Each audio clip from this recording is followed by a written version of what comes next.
Good morning, ladies and gentlemen, and my honorable lecturer. Welcome to my final project presentation for the English course.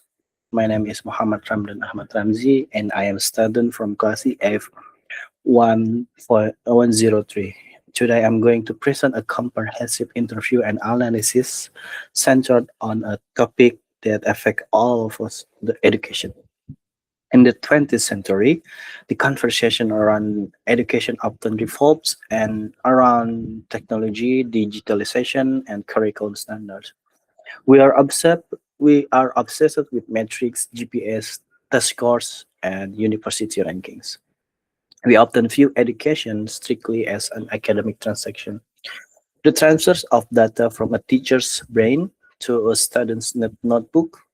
However, a student of informatics, I believe, looking at education only through the curriculum is like at the computer only through its software. We all know that you can have the most advanced operating system in the world, the curriculum, but if the hardware, the environment is overheating, dusty, or broken, the system will fail. In the context of schooling, the hardware is the physical environment. It's the classroom cleanliness, the quality of the food, the safety protocols, and the atmosphere. If this hardware is neglected, the software of teaching cannot run effectively. This brings me to the famous African proverbs. It takes a village to raise a child. In the past, the village was the neighbors and extended family. But in the context of the modern schooling, who is the village? It is not just the principal and the teachers. This village includes the operational staff, the administrator, the cleaning service, and the support system that ensures the school runs smoothly every single day.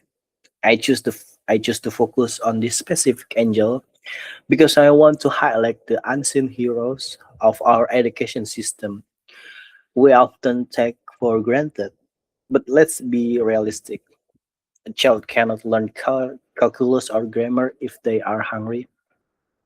A student cannot focus on coding if if the classroom smells bad or is messy. And no learning happens if child feels unsafe.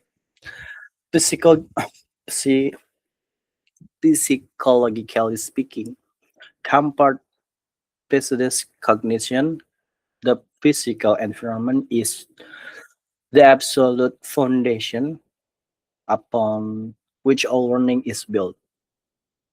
To explore, to explore this perspective deeper, I have invited a special guest who has lived this reality. Her name is Miss Sari. Unlike the usual interviews with other people, Miss Sari brings a practical, on the ground perspective. She has valuable experience working in the operational and support division of a reputable children's education center. Her daily role, her daily role involved managing the facilities, ensuring high standard of hygiene, and overseeing the nutrition needs and service for students aged 3 to 10 years old. Her experience gives us a unique behind the scenes look at what it truly takes to create a conductive learning environment, especially for early childhood education where stakes are high. So, without further ado, let's shift our perspective from the whiteboard to the environment. Let's us watch the interview.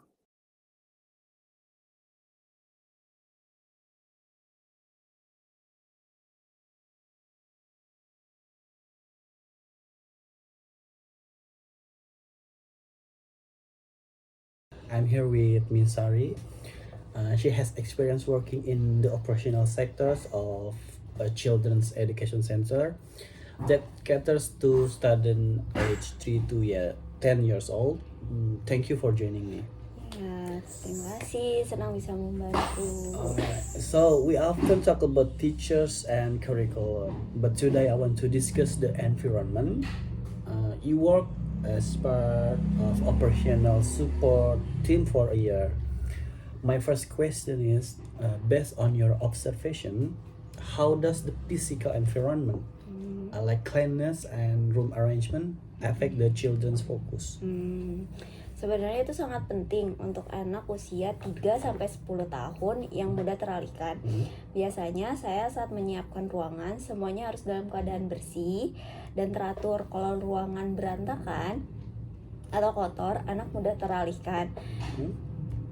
Tapi kalau lingkungan rapi dan nyaman, mereka merasa tenang dan siap mendengarkan guru. Jadi kebersihan bukan cuma soal kesehatan, tapi soal kesiapan mental untuk belajar. Alright, that's a good point. Mental readiness start with a clean space. Now you also handle the food and service aspect. Many people think nutrition is separate from education. From what you saw, how does hunger of the break time atmosphere influence their mood and learning ability? Pengaruhnya cukup besar. Saya lihat kalau anak lapar, mereka lebih cenderung rewel dan kurang fokus. Tugas saya memastikan mereka sudah makan tepat waktu atau belum, dan dengan cara yang ramah.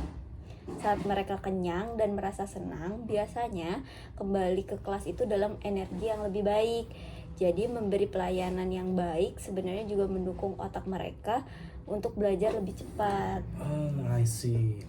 So it's a holistic process.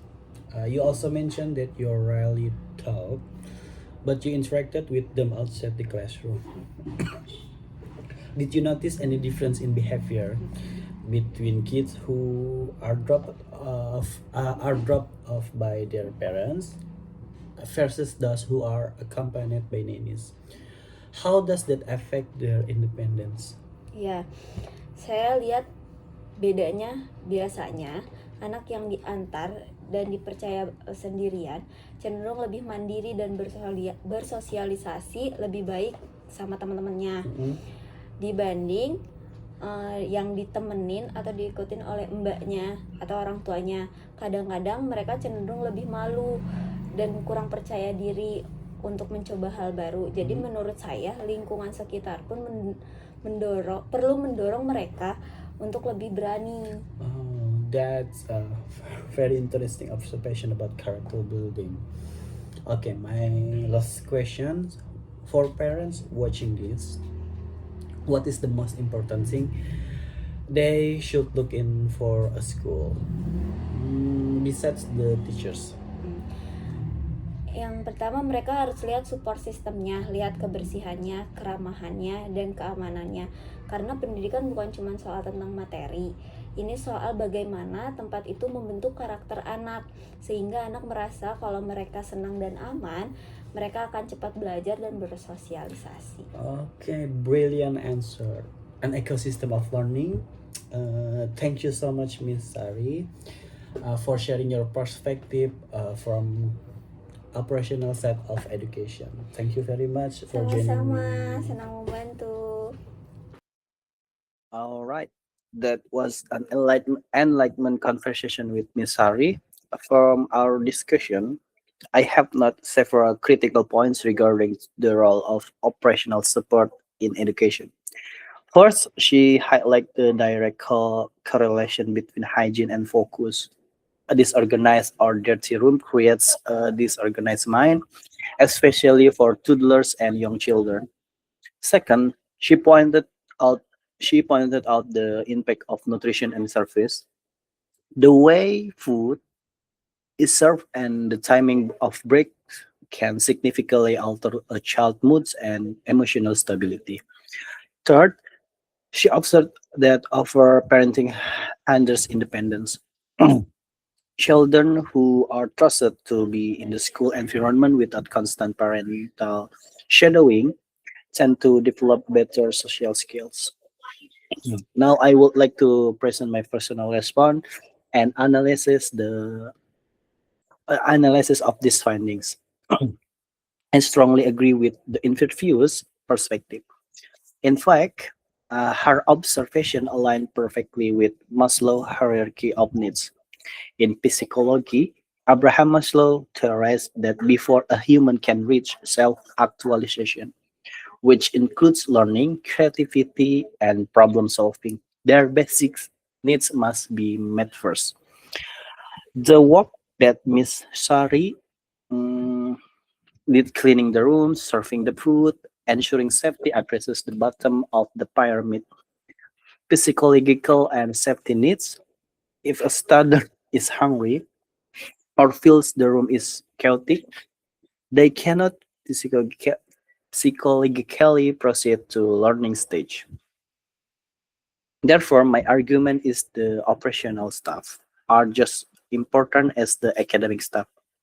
We often praise the teachers for a student's high grades, but we rarely thank the staff who ensured the AC was working, the floor was clean, and the lunch was ready. Without them, the teachers cannot teach effectively. Furthermore, regarding her points on independence, I believe schools must enforce strict drop-off zones to encourage students to detach from their parents. This love approach is essential to build character and resilience from a young age. In conclusion, my final project has aimed to broaden of definition of education. We have learned that education is an ecosystem. It requires a synergy between standardized curriculum, competent teachers, and supportive physical environment.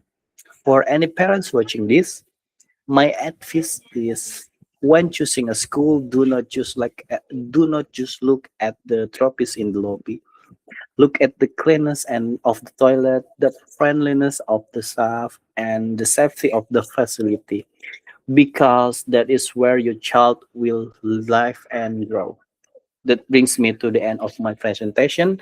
Thank you very much for your time and attention. I hope this presentation have given you a new perspective on the holistic nature of education. Have a nice day. Thank you.